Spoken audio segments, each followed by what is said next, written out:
கர்த்தரும் இரட்சகருமாகிய இயேசு கிறிஸ்துவுடைய பரிசுத்தமான நாமத்துக்கு மகிமை, கனம், துதி, புகழ செலுத்துகிறோம். அருமையான இந்த ஊழியத்தை செய்யும்படி கர்த்தர் அடிமைக்கு பாராட்ட கிருபைகளுக்காக ஸ்தோத்திரம். இந்த நாளில் கர்த்தர் கொடுத்த வார்த்தை பிலிப்பியர் 4வது அதிகாரம் 19வது வசனம் சொல்கிறது, என் தேவன் தம்முடைய ஐஸ்வர்யத்தின்படி உங்கள் குறைவெல்லாம் கிறிஸ்து இயேசுவுக்குள் மகிமையில் நிறைவாக்குவார். சோமனோ, எங்களை நேசிக்கிற நல்ல பிதாவே, நல்ல வேலைக்காக கோடி கோடி ஸ்தோத்திரம். குறைவுகளை நிறைவாக்குவது எப்படி என்ற செய்தி மூலமாய் ஆண்டவரே கேட்குற ஒவ்வொரு பிள்ளையுடைய வாழ்க்கையில் காணப்படுகிற குறைகள் எல்லாம் நிறைவாக்குங்க ஆண்டவரே, நிறைவாக்குங்க ஆண்டவரே. நீர் எங்களோடு பேசுங்கப்பா. கர்த்தாவே உமக்கு ஸ்தோத்திரம். எல்லா மகிமையும் உமக்கு தரும். கர்த்தரா இயேசுவின் நாமத்தில் செபிக்கிறோம் நல்ல பிதாவே, ஆமென். ஒவ்வொரு வாழ்க்கையிலேயும் ஆமென் குறைவுகள் உண்டு. குறைவு இல்லாத ஒருவர் உண்டு என்றால் அவர்தான் இயேசு கிறிஸ்து. ஆமென். உடைய வாழ்க்கையில் பலவிதமான குறைகள் உண்டு. அந்த குறைகளெல்லாம் அன்றைக்கு ஆண்டவர் நிறைவாக்கி ஆமென் சோத்திர குறைவுகளை நீக்கி நம்மளை சோத்திர ஒரு நிறைவான ஆசீர்வாதத்தை பெற்றுக்கொள்ள கர்த்தர் உதவி செய்வாராக. முதலாவது ஸ்தோத்திரம் வெளிப்படுத்த விசேஷம் 3வது அதிகாரம் 2வது வசனம் சொல்லுது, உன் கிரியைகளை தேவனுக்கு முன்பாக நிறைவுள்ளவளாக காணவில்லை. ஆமேன். அருமையான தேவனுடைய பிள்ளைகளே, ஆமேன். வெளிப்படுத்த விசேஷம் 3:1 சொல்லுது, ஆமேன் ஆமேன், உன் கிரியைகளை அறிந்திருக்கிறேன், நீ உயிருள்ளவென்றும் பேர் ஒன்று செத்தவனாக இருக்கிறாய். என்னை பாவத்தில் இருந்தால் பாவத்தின் சம்பளம் மரணம். ஆமென். ரோமர் 6:23 இருக்குது. நம்முடைய கர்த்தராகிய இயேசு கிறிஸ்து கிருபை வரமோ ஆமென் ஸ்தோத்திரம் நித்திய ஜீவன் என்று சொல்லப்பட்டது. ஆமென். இந்த நாளிலே ஆமென் ஸ்தோத்திரம். இந்த நாளிலே நம்ம வாழ்க்கையில் பாவத்துக்கு இடம் கொடுத்தா ஆமென் வேதம் சொல்லுது, எசேக்கியேல் 18:20 பாவம் செய்கிற ஆத்மா சாகும். பாவத்தை விட்டு வெளியே வந்தால் தான் நம்ம வாழ்க்கையில் ஒரு நிறைவான ஆசீர்வாதத்தை பெற்றுக்கொள்ள முடியும். யோசுவா பார்த்து ஆண்டவர் சொல்வார், யோசுவா 1:5, நீ உயிரோடுக்கு நாளெல்லாம் அவன் உன்னை ஏற்று நிற்பவன் ஒருவனும் கிடையாது. நான் மோசையோடு இருந்தது போல உன்னோடு இருப்பேன். நான் உன்னை விட்டு விலகுவதும் உன்னை கைவிடுவதும் இல்லை. எவ்வளோ பெரிய வாக்குத்தத்தம். யோசுவா 1:9 கூட ஆமென், நான் உனக்கு கட்டளிடவில்லையா? ஆமென், பலங்கொண்டு திடமானதாக இரு, தெரியாதே கலங்காதே, நீ போகும் இடமெல்லாம் தேவனாய கர்த்தர் உன்னோட இருக்கிறார் என்றார். கவனமாக கேளு. இவ்வளவு பெரிய வாக்குத்தத்தை பெற்றவன் ஆமென். எரிகோ ஒரு பெரிய பட்டணம், அது 7 முறை சுற்றி அது விழுந்து, அதுக்கு ஆண்டவர் சொன்னார், அங்கே இருக்கக்கூடிய எல்லா உயிரினங்களை கொன்று அங்கே இருக்கக்கூடிய எல்லாவற்றையும் எரிச்சு சாம்பலாக்குன்னு சொன்னார். ஒருவன் ஆகான்னு ஒரு மனுஷன் ஆமேன் சோத்ரா ஆமேன். அப்போ 2வது யுத்தம் பக்கத்தில் ஆய்வுப்பட்டது போகிறாங்க. 36 பேரை வெட்டி கொல்லப்படுவாங்க. பெரிய தோல்வி. யோசுவா அவன் உடன்படிக்கை பெட்டிக்கு முன்னால் விழுந்து கிடப்பான். அப்புறம் சோத்ரா இந்த பெரிய தோல்விக்கு யார் காரணம் என்பதை சீட்டு போட்டு பார்த்தபோது ஆகான்னு ஒரு மனுஷன் குறிக்கப்படுவான். ஆமேன். யோசுவாவின் புத்தகம் 7வது அதிகாரம் 13வது வசனம் சொல்லுது. யோசுவா 7:13. இந்த வசனத்தை நல்லா அண்டர்லைன் பண்ணுங்க. ஆமேன். யோசுவா 7:13, எழுந்திரு, நீ ஜனங்களை பரிசுத்தம் பண்ண சொல்ல வேண்டியது என்னவென்றால், நாளை திருத்து உங்களை பரிசுத்தம் பண்ணி கொள்ளுங்கள். இஸ்ரவேலரே, சாபத்தீடானது உங்கள் நடுவே இருக்கிறது. நீங்கள் சாபத்தீடானது உங்கள் நடுவில் விலக்காது இருக்க மட்டும் நீங்கள் உங்கள் சத்துருக்கு முன்பாக நிற்கக்கூடாது இஸ்ரவேலின் தேவனாய கர்த்தர் சொல்கிறார். சாபத்தீடான தேவனுக்கு ஒப்பா ஒரு சுருவங்களை விக்கிரங்களை வீட்டில் வச்சா அது சாபம். சோத்திரம். நாம் சாத்தானுக்கு முன்பாக ஏற்று நிற்கவே முடியாது. ஆமேன். தேவனுடைய பிள்ளைகளே, ஆமேன், பரிசுத்தம் இருந்தால் தான் ஆமேன் சாத்தானை நம்ம மேற்கொள்ள முடியும். ஆகான் கண்டுபிடிக்கப்படுறான். ஆகான் சொல்கிறான், நான் எரிகோ பட்டணத்துலேருந்து ஆமேன் பொற்பாலத்தையும் பாவிலுடைய சால்வை வெள்ளியையும் திருடி நான் என்னுடைய பாளையத்தில் புதைத்து போட்டு கண்டுபிடிக்கப்பட்ட உடனே ஆகான் கொல்லப்பட்டான். இன்றைக்கு தேவ பிள்ளைகளே சோத்திரம். ஆமேன். ரோமர் 6:14 சொல்லுது. ஆமேன். கிருபைக்கு கீழ்ப்பட்டுக்கப்படினால் பாவம் உங்களை மேற்கொள்ளப்படாது. பாவங்களை மேற்கொள்ளாமல் இருக்கணும்னாக்கா இயேசுவுக்கு கீழ்ப்படியணும். இயேசுவுக்கு நாம் கீழ்ப்படியும் பொழுது கர்த்தர் ஆமேன் இயேசுடைய கட்டளைகளுக்கு விதிகளுக்கு பிரமாணங்களுக்கு நாம் கீழ்ப்பட்டால் தான் பாவம் மேற்கொள்ளாது. வேதம் என்ன சொல்லுதுன்னா 1 யோவான் 1:7 சொல்லுது. ஆமேன். இயேசுக்கு ரத்தம் சகல பாவங்களை நீக்கி நம்ம சுத்திகரிக்கிற வார்த்தையின்படி ஆமாம் இயேசப்பா ரத்தத்தால் கழுவுன்னு சொல்லி பாவத்தை விட்டு வெளியே வரணும். வெளியே வந்தால் இயேசு உங்களுக்குள்ள வந்து வாசம் பண்ணுவார். உங்களுக்கு அதிகாரத்தை கொடுப்பார், உங்களுக்கு வல்லவை கொடுப்பார். ஆமாம் ஒரு மனமகிழ்ச்சியை கொடுப்பார், சந்தோஷத்தை தருவார். அருமையான தேவ பிள்ளைகளே, ஆமாம் குறைவுகளெல்லாம் நிறைவாக்கிடுவார். என்ன குறைவு இருக்குதோ உங்கள் வீட்டில் இப்போ பிள்ளையுடைய வாழ்க்கையில் என்ன குறைவு இருந்தாலும் நிறைவாக்குவார். என்ன வியாதி இருந்தாலும் என்ன சாபங்கள் இருந்தாலும் இயேசு சிலுவையில் உங்களுக்காக பாவ தண்டனை சிலுவையில் சுமந்து தீர்த்தார். அவர் சோத்திர சிலுவையில் வரக்கூடிய சகல ஆசீர்வாதங்களினாலும் உங்களுக்கு தேவன் ஆமேன் நிறைவாக்குவார். சோத்திரம். 2வது தேவ பிள்ளையே, ஆமேன் என்ன குறைவு? ஐஸ்வர்யத்தின் மயக்கம். ஆமாம் பண ஆசை மேலே ஒரு மயக்கம் இன்றைக்கி நிறைய பேர் காணப்படுகிறது. தேவ பிள்ளைகளே, ஆண்டவர் சொல்கிறார், இந்த பிள்ளையாம் தீர்க்கதரிசி இந்த பணத்தின் மேலே ஒரு மயக்கம் அவனுக்கு காணப்பட்டபடினால ஆமேன் அவன் ஒரு தீர்க்கதரிசி இஸ்ரவேல் ஜனங்களால் அவன் கொல்லப்பட்டான். சோத்திரம். அருமையான தேவனுடைய பிள்ளைகளே, 1 தீமோத்தேயு 6:10 சொல்லுது, பண ஆசை எல்லா தீமைக்கும் வேறாக இருக்குது. ஆமேன் ஆமேன். சிலர் அதை இச்சித்து விசுவாசத்தை விட்டு வழுவி அநேக வேதனைகளால் தங்களை உருவ கொத்தி கொண்டிருக்கிறார். ஆமேன். ஒன்று மாத்திரம் நம்ம தெரிந்து கொள்ளும், யார் யாருக்கு எவ்வளோ பணம் கொடுக்குறாரோ அதுக்கு நாம் கணக்கு கொடுக்கணும். ஆமாம் வாயின் வார்த்தைகளுக்கு கணக்கு கொடுக்கறது போல ஆமாம் கர்த்தர் நமக்கு என்னென்ன ஆசீர்வாதங்கள் கொடுத்துக்கிறாரோ அத்தனை ஆசீர்வாதங்களுக்கும் நாம் கணக்கு கொடுக்கணும். ஆமேன். ஆகவே ஆண்டவர் சொல்கிறாரு, பண சோத்திரம் பண ஆசைப்படாங்க. ஆமேன் ஆமேன். வேறு என்ன சொல்லுதுனாக்கா 1 தீமோத்தேயு 6:6, 7, 8 நீங்கள் வாசித்து பாருங்க. ஆமேன். 6:6 சொல்லுது. ஆமேன். போதுமென்கிற மனதுடனே கூடிய தேவ பக்தியை மிகுந்த ஆதாயம். சோத்திரம். இன்றைக்கி ஆமேன் ஒரு காலத்தில் கஞ்சி குடித்தோம், ஒரு காலத்தில் பட்டி கிடந்தோம். சோத்திரம். இன்றைக்கி ஆண்டவரே சோத்திர ஐயா பண ஆசைப்படலை, கர்த்தருக்காக வைராக்கியமாக நின்னோம். இன்றைக்கி கர்த்தர் நல்ல சாப்பாடை தந்துக்கிறார். இன்றைக்கி உலகத்தில் ஒன்று கொண்டு வந்ததும் இல்லை, இதிலிருந்து நான் ஒன்று கொண்டு போக போகுது என்பது நிச்சயம். சோத்திரம். செத்தா ஒரு மனுஷன் செத்தா ஒரு குண்டூசி கூட கொண்டு போக முடியாது. ஆண்டவர் சொல்றார் 1 தீமோத்தேயு 6:8 உண்டவும் உடுக்கவும் நமக்கு உண்டாயிருந்தால் அது போதும் என்று கேட்கக்கூடாது. இருக்கிறதுல திருப்தியாக இருங்க. கர்த்தர் உங்களை மேன்மேல் உயர்த்தி வைக்க வல்லவராக இருக்கிறார். சோத்திரம். ஆண்டவர் சோத்திரம். 3வது ஆண்டு சொல்கிறாரு, என்ன குறைவு? எப்போ பார்த்தாலும் விபச்சார மயக்கம்.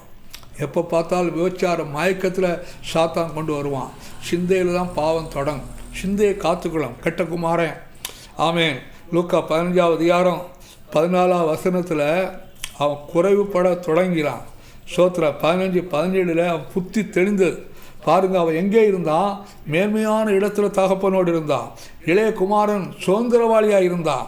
அவன் ஆஸ்திக்கெல்லாம் எஜமானாக இருந்தான். சோத்திரம். ஏன் குறைவு? மேன்மையான இருந்த இடத்துல இருந்து பண்டிக்கூடத்து வந்துட்டான். பண்டிக்கூடத்தில் வந்து நிற்கிறான். தகப்பன் ஆளுகை இல்லாமல் போயிட்டு தகப்பனுடைய உறவு ஒரு ஐக்கியம் இல்லை. இன்றைக்கி நிறைய பேருடைய வாழ்க்கையில் கிறிஸ்து இயேசுவுக்கும் அவர்களுக்கு ஐக்கியம் இல்லாதனால தான் இன்றைக்கு குறைவு. சோத்திரம். ஒரு ஒழுங்கான ஒரு செவம் கிடையாது, ஒழுங்கான ஒரு வேத வாசிப்பு கிடையாது.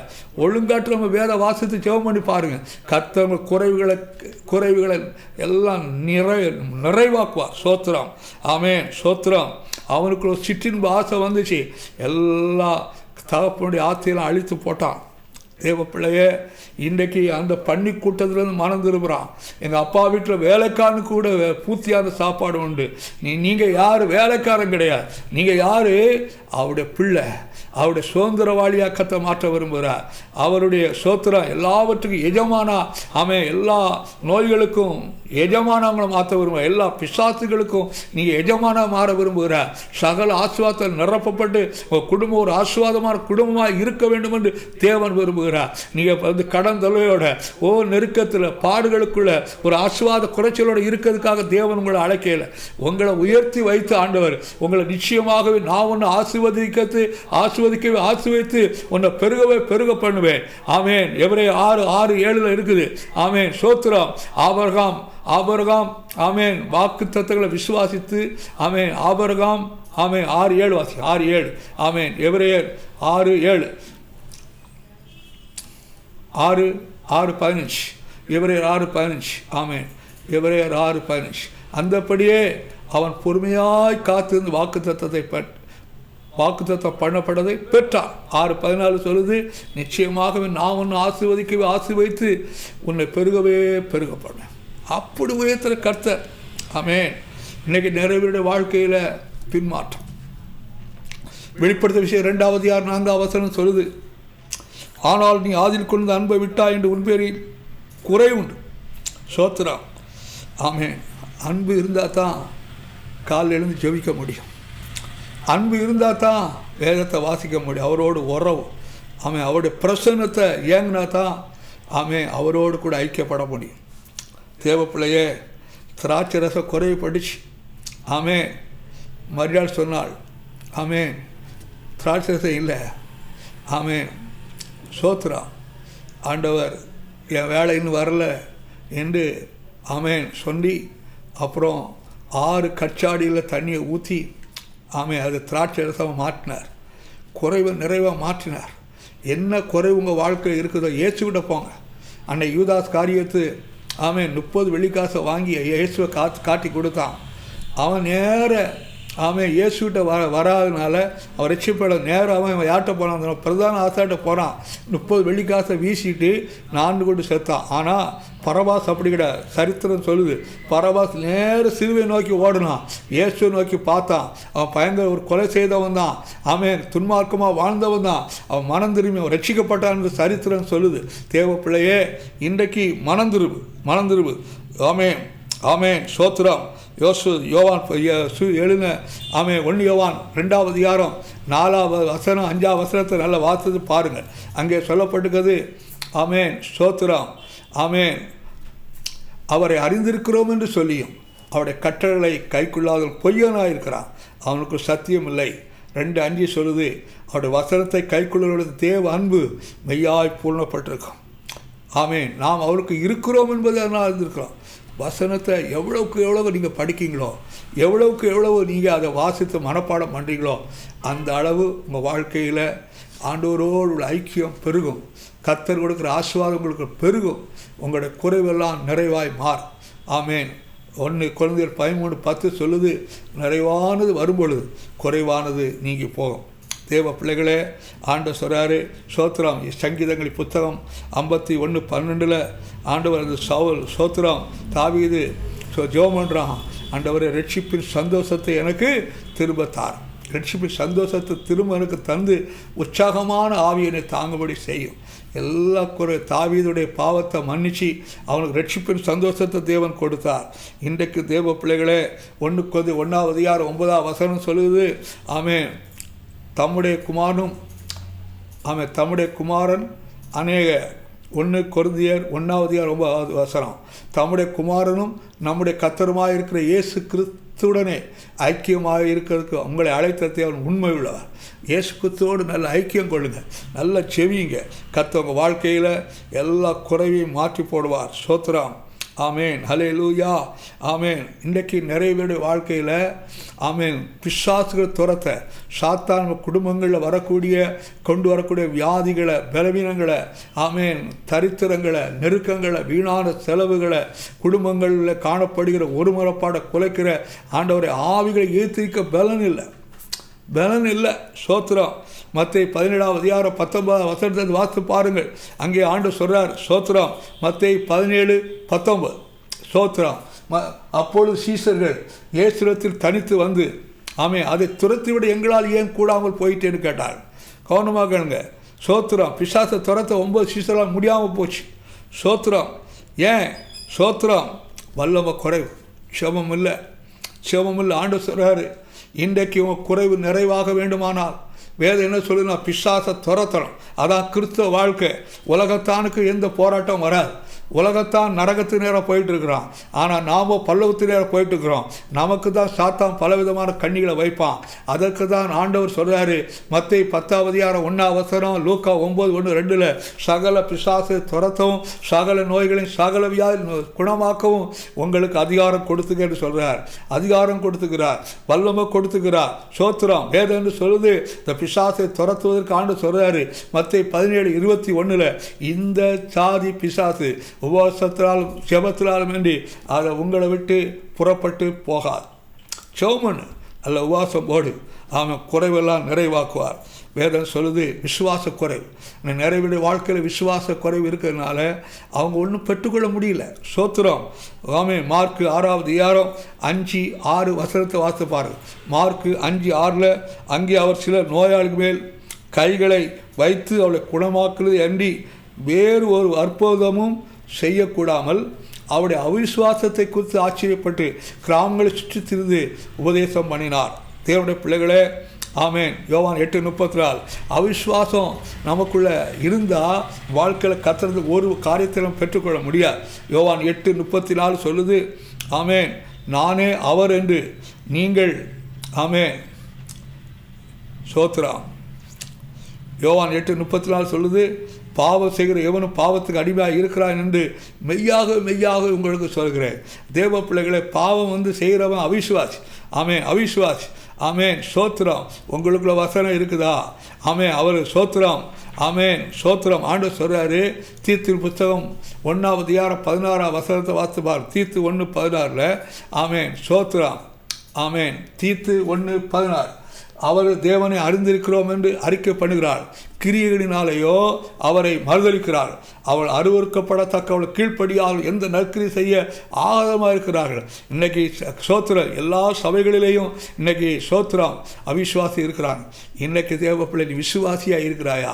வேதம் சொல்லுது எபிரேயர் 11:1, விசுவாசமான நம்பப்படும் உறுதியும் காணப்பட நிச்சயமாக இருக்குது. ஒரு விசுவாசி அற்புதங்களை பெற்றுக்கொள்ளணும். ஒரு விசுவாசி அதிசயங்களை பெற்று, அதான் அடையாளம். நமக்கு தேவனுக்குள்ள உறவு ஐக்கியம் இருக்குமானால் நிச்சயமாக தேவனுடைய செபத்தை கேட்பா. வேதம் என்ன சொல்லுது? எபிரேயர் 11:6, விசுவாசம் இல்லாமல் தேவனுக்கு பிரியமாக இருப்பது கூடாத காரியம். ஏனென்றால் தேவனத்தை சேர்கிறவர் உண்டென்றும் அவர் தம்மை தேடுவதற்கு பலன் அழிக்கிறவன் விசுவாசி. ஆமேன். நான் விசுவாசி, நான் ஏசப்பா பிள்ளை, எனக்கு நான் ஜெபம் பண்ணா தேவன் எனக்கு அற்புதம் செய்வார், இந்த நோயை விட்டு நீக்குவார், இந்த விளைவினை விட்டு மாற்றுவார், கர்த்தர் தேவையெல்லாம் சந்திப்பார். நான் விசுவாசிக்கிறேன். ஆமேன். என் விசுவாசம் பெருகும் பொழுது கர்த்தர் நிச்சயமாக விசுவாசம் அறிக்கை பண்ணு. ஆமேன். ரோமர் 10:17 சொல்லுது, ஆமேன், விசுவாசம் கேள்வினால் வரும், கேள்வி என்னுடைய வசனத்தால் வரும். நல்ல வசனத்தை வாசிக்க காது கொடுத்து கேட்க விசுவாசம் பெருகும். ஆமேன். அல்லேலூயா. ஆமேன். சோத்திர ஆண்டவரே, உம்மை துதிக்கிறோம். இந்த நாளிலும் அருமையான தேவனுடைய பிள்ளைகளே, அபிஷேக குறைவு இருக்குது. நிறைய பேருடைய வாழ்க்கையில் அபிஷேக குறைவு. வெளிப்படுத்த விஷயம் 3:15-16 சொல்லுது. ஆமேன். வெளிப்படுத்த 3:15-16 சொல்லுது. ஆமேன். உன் கிரியில் அறிந்து குளிரும் அல்ல அனலும் அல்ல, நீ குளிரையாவது அனலையாவது இருந்தால் நலமாக இருக்கும். 16 வசனம் சொல்லுது, இப்படி குளிருமன்றி அனலுமன்றி வெது வைப்பாக இருக்கிறபடினால் உன்னை என் வாய் நின்று வாந்தி பண்ணி போடுவேன். ஆகவே தேவ பிள்ளைகளே, ஆண்டவர் சொல்கிறாரு, நீ சோத்திரம். ஆமேன். நான் தேவனுடைய ஆலயம். இந்த ஆலயத்தை கெடுத்தால் தேவன் ஒரு நாள் அபிஷேகத்தை தரமாட்டார். ஆமேன். ஆவிகளை அவித்து போட்டால் 1 தெசலோனிக்கர் 5:19 சொல்லுது, ஆவிகளை அவித்து போட்டாலும் ஆமேன் வாழ்க்கையில் அபிஷேகத்தை பெற்றுக்கொள்ள முடியாது. ஆமேன். அபிஷேகத்தை பெற்றுக்கொள்ள முடியாது. 1 தெசலோனிக்கர் 5:19. ஆமேன். சோத்திரம். ஆவி அவித்து போடாதீர்கள். எபேசியர் 4:30 சொல்லுது, மீட்கப்படும் நாளுக்கு மித்தையாக பெற்றுக்கொண்ட பரிசுத்தார் துக்கப்படுத்தார். எப்படி துக்கப்படுத்துகிறான்? கசப்பு 6:4-31 சொல்லுது, சகல விதமான கசப்பு, கோபம், மூர்க்கம், கூக்குற, தூசரம், மற்ற எந்த துக்கம் உங்களை விட்டு நீங்கி போகக்கூடாது. நீங்கள் தயவாய் மனதுருக்கமாக இருந்து கிறிஸ்து உங்களை மன்னித்தது போல ஒருவருக்கொருவர் மன்னி. சோத்திரம். செவ குறைவு. ஆமாம். வேத வாசிப்பு குறைவு. தேவ பிள்ளைகளை, உங்களுடைய வாழ்க்கையில் இருக்கிற குறைவை நிறைவாக்கலாயா ஆண்டவரோடு ஒப்புரவாங்க. உங்களை தாழ்த்துங்க, தேவ சமூகங்களை தாழ்த்துங்க. ஆண்டவரே என்னை நிரப்பும் சார், என் குறையெல்லாம் நிறைவாகட்டும் ஐயா. என் பாவம் மன்னிக்கப்பட்டு பரிசுத்தத்தில் பெருகணும். பரிசுத்தம் உள்ளவன் இன்னும் பரிசுத்தமாகட்டும். ஆமென். நீதி செய்கிறவன் நீதி செய்யட்டும். ஆமென். என்னை நீதி செய்கிறவனாய் மாற்றும், என்னை பரிசுத்தமுள்ளவனாய் மாற்றும். ஆண்டவரே எனக்கு தேவையில்லாத ஆண்டவரே காரியங்கள் மேலே நாட்டம் போகாதபடி, ஐஸ்வர்யத்தின் மேலே நாட்டம் ஆண்டவரே, பணத்து மேலே நாட்டம், விபச்சாரத்தின் எண்ணங்கள் மேலே ஒரு நாட்டம் போகாதபடி என் சிந்தையை பிலிப்பியர் 2:5 பிரகாரம் இயேசு கிறிஸ்துடைய சிந்தையே உங்களுக்கு இருக்க கடவுள் என்ற வார்த்தையின்படி ஆண்டவரே உங்களுடைய சிந்தை எனக்கு தாரும் என்று தாழ்த்தி ஒப்பு கொடுப்போமா. எல்லா குறைகளையும் மாற்று ஆண்டவரே, நிறைவாக்கும் ஆண்டவரே, நிறைவாக்க ஆண்டவரே. என்னுடைய ஆத்மாவில் ஒரு ஆண்டவரே ஆவி ஆத்மா சரீரத்தில் ஒரு பரிசுத்தம் தாரும். என்னுடைய சரீரத்தில் காணப்பட எல்லா குறைவுகளையும் மாற்றி போடும். என் குடும்பத்தில் காணப்பட குறைவுகளை மாற்றி போடும். என் பிள்ளையுடைய வாழ்க்கையில் இருக்கிற எல்லா குறைவுகளையும் மாற்றி போடும். என் தேவைகளெல்லாம் சந்திக்கப்பட்ட ஐயா நல்ல சுகத்தை பலத்தை தந்து உமக்காக சாட்சியாக நிற்க எனக்கு கிருபதாரம். எல்லாம் ஜெபம் பண்ணோமா. எங்களை நேசிக்கிற நல்ல பிதாவே, இந்த நல்ல வேலைக்காக உமக்கு கோடி கோடி ஸ்தோத்திரம் தகப்பனே. குறைவுகளை நிறைவாக்குற கர்த்தரையா, குறைவுகளை நிறைவாக்குற கர்த்தரையா. 18 வருஷம் ஆண்டவரே, 18 வருஷம் ஆண்டவரே, 38 வருஷம் ஆண்டவரே, 38 வருஷம் பெருசா கிடத்துல குறையோடு கிடந்த அந்த திமிர்வாதக்காரனை குறையை நீக்கி அனுப்புனீரே. 12 வருஷம் பெரும்பாலும் உம்முடைய ஆடை தொட்டபொழுது குறையெல்லாம் நீக்கி சுகமாக்குனீரே. 8 வருஷம் ஐனியா திமிர்வாதக்காரனா இருந்தான். பேது ஜோமனபோது குறையெல்லாம் நிறைவாக்குனீரே. இன்றைக்கு ஆண்டவரே உடைய பிள்ளையுடைய வாழ்க்கையில் செய்திகளை கேட்கிற ஒவ்வொரு வாழ்க்கையிலும் குறைவுகள் நிறைவாய் மாறட்டும் என்று ஊழியக்கான நான் தேவ பிரசனங்களுக்காக ஜெபம் பண்ற ஆண்டவரே. இயேசு கிறிஸ்து ரத்தத்தை உடைய பிள்ளைகள் மேலே தெளிக்கிறேன். எல்லா கண்ணிகளும் கட்டுகளும் இயேசுவின் நாமத்தில் முறிக்கிறேன். எல்லா பாவத்தின் வல்லமைகள், சாபத்தின் வல்லமைகள், நோயின் வல்லமைகள் இயேசு ரத்தத்தை தெளிக்கிறோம். எல்லா நோய் இயேசப்பாவோட ரத்தத்தால் எல்லா ஆண்டவரை சகல பிசாசுகள் நொறுங்கி போவதா, எல்லா கட்டுகள் தெரிக்கப்படுவதா, சாத்தான் வல்லமை இறுகப்படுவதா. கர்த்தருடைய ஆவியானவர் பலமாய் மூடுவீராகப்பா. ஒவ்வொரு மேலும் ரத்தத்தில் வல்லமை பாயட்டும். பரிசுத்தமாய் ஆண்டவரே உடைய பிள்ளைகளுடைய வாழ்க்கை மாறட்டும். தேவனுக்காய் வைராக்கியம் நிற்கட்டும் ஐயா. இந்த பஞ்ச காலத்தில் ஈசாக்கு விதை வைத்தான், 100 மடங்கு பலனை பெற்றுக்கொண்ட வார்த்தைப்படி ஆண்டவர் ஆதியாகமம் 26:12 படி உடைய பிள்ளைகள் ஆசீர்வதிக்கப்படுவார்களா. எல்லா மகிமையும் மக்க தரும். கர்த்தராகிய இயேசு கிறிஸ்து நாமத்தில் ஜெபிக்கிறோம் நல்ல பிதாவே.